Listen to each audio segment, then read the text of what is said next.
Now, this, of course, we know is President Elon Musk. He has billions of dollars in conflicts of interest, and we know that he is leading a power grab. If you don't want to help right the fiscal ship in this country, get out of the way. Stop filing lawsuit after lawsuit. Going in depth tonight, fighting the war on waste. Upstate Congressman William Timmons and the House DOGE Subcommittee meeting for the first time today. This is the congressional companion of the new Department of Government Efficiency led by billionaire Elon Musk. Now, just hours after the meeting ended, we spoke with Congressman Timmons one-on-one. Well, Congressman, thank you so much for taking some time with us. You had the first subcommittee for DOGE today.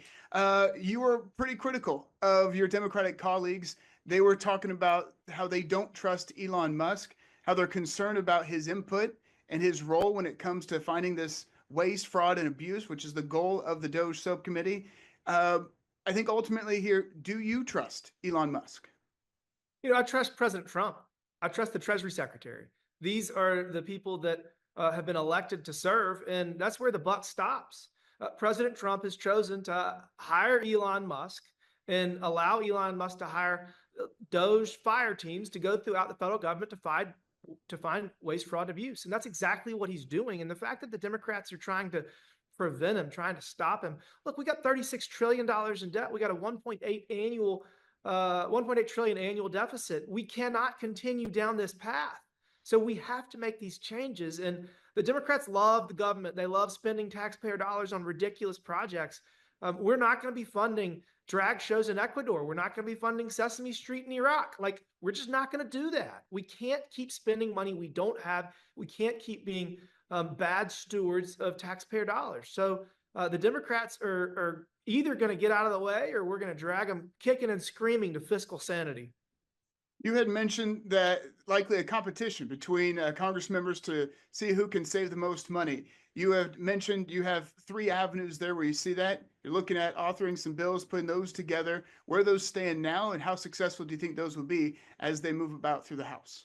So I actually filed a bill last Congress, and I've refiled it this Congress, to tell the IRS to share data with the Small Business Administration and the FBI and the Department of Justice. And it's just a formula. Basically, you remember with PPP, if you basically get the equivalent of 3 months relative to 1 month's salary. And if that formula is off, and again, the IRS has records, SBA knows who it gave money to. If that formula is off, your data gets sent over to the FBI and they come knocking, because you know, if you hadn't had any income the year before PPP loans, you weren't entitled to a PPP loan. That's just not how it works. So there was hundreds of billions of dollars of fraud in PPP. All that we have to do is run a report at the IRS, and we'll at the very least put these people in jail and hold them accountable. But a lot of these people still have money, so we'll be able to get some back. So, I mean, that's tens of billions of dollars, could be as much as $100 billion.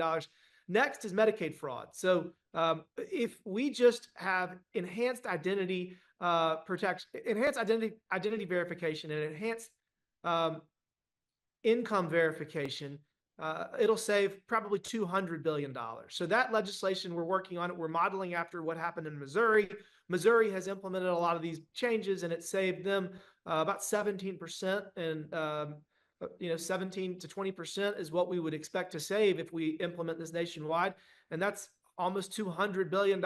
So, hey, I got $300 billion in savings. I'm probably leading the DOGE committee right now, leading the DOGE subcommittee, but I have a feeling that you're going to see trillions of dollars in savings come.